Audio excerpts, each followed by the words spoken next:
안녕하세요. 교육의 진심인 아빠 오너드림입니다. 이번 영상에서는요, 여러분, 제가 이제 조기 유학 이야기 많이 하잖아요. 뭐 특히 말레이시아, 그리고 캐나다 이제 조기 유학 이야기 자주 하는데 꼭 말레이시아 가야 됩니까? 아니요. 꼭 캐나다 가야 됩니까? 아니요. 조기 유학이나 유학을 강조하는 거지 어떤 특정 나라를 강조하고 싶은 건 아니에요, 사실. 그렇지만 이제 제가 경험이 있다 보니까 이제 캐나다랑 말레이시아 이야기를 많이 하는 겁니다. 이번 영상의 포인트는요, 여러분. 내 아이가 조기 유학을 갈 때, 물론 국가 선정, 가장 먼저 국가 선정이 가장 중요하겠죠. 그 다음에 이제 국가를 선택한다면 뭐 지역 선정도 당연히 중요하고요.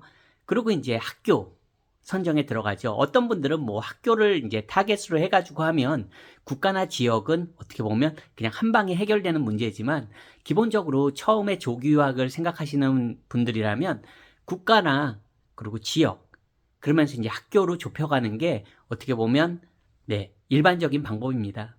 제가 좀 전에도 말씀드렸지만 여러분 조기 유학 꼭 뭐 아시아권에는 말레이시아만 가야 됩니까?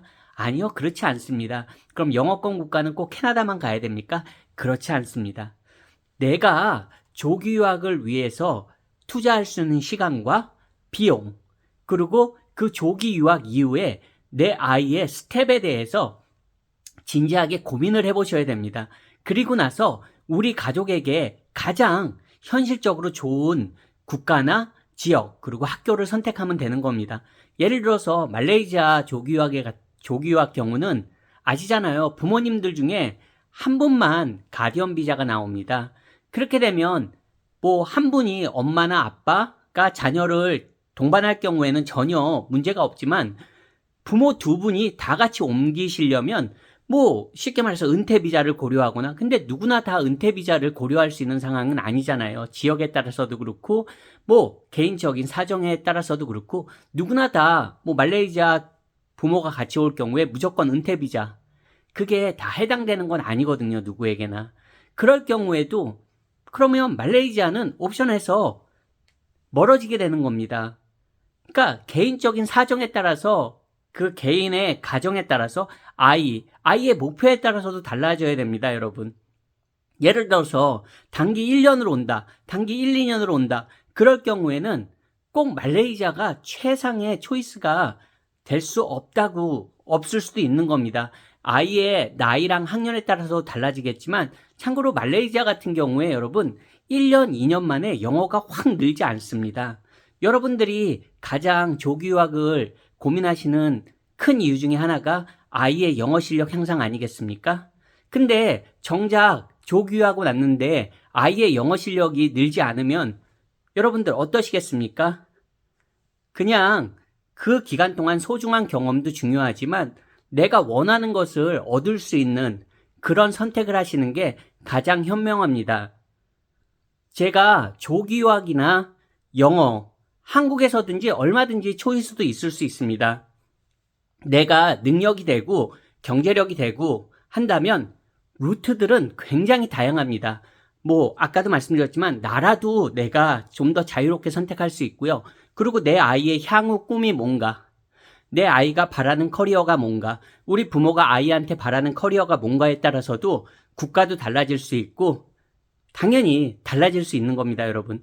그런 부분들을 여러분들이 꼭 인지하시고 선택을 하셨으면 좋겠어요. 그냥 단지 남들이 캐나다로 조기 유학 가니까 우리도 캐나다로 조기 유학 가자. 뭐 자녀 무상교육이 된대더라. 그러니까 무조건 캐나다로 가자.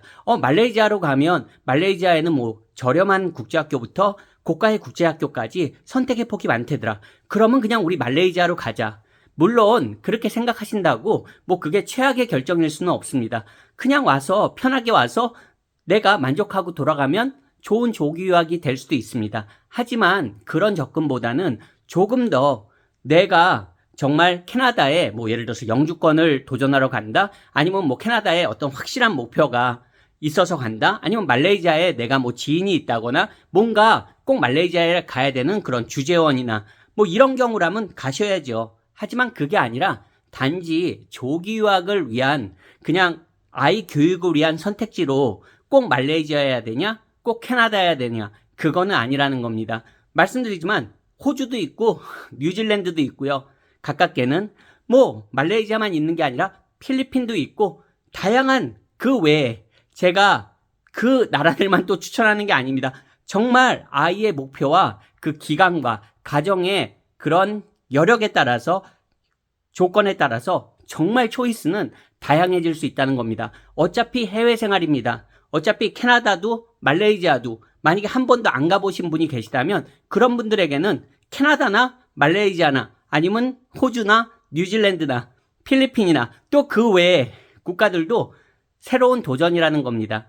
즉 기회는 많습니다, 여러분. 그리고 다양한 정보들이 알찬 정보들이 굉장히 많이 있습니다. 여러분들이 공유되는 인터넷에서 공유되는 정보들은 누구나 다 알 수 있는 정보들입니다. 하지만 숨은 정보들도 굉장히 많거든요, 여러분. 공유되지 않는 정보도 많이 있다는 겁니다. 그리고 인터넷에 많이 공유되는 정보들은 그 정보가 100% 맞다고만도 확실할 수 없습니다. 왜냐하면 여러분 가짜뉴스도 있듯이 이런 유학 정보에 있어서도 굉장히 그렇게 가짜 정보라고 할 수는 없지만 뭔가 정말 그냥 광고나 홍보적인 그런 정보들도 굉장히 많다는 걸 좀 여러분들이 아셨으면 좋겠습니다. 오늘 영상도 또 어떤 분들에게는 생각할 수 있는 기회가 되는 영상이었기를 희망해 봅니다. 안녕히 계세요.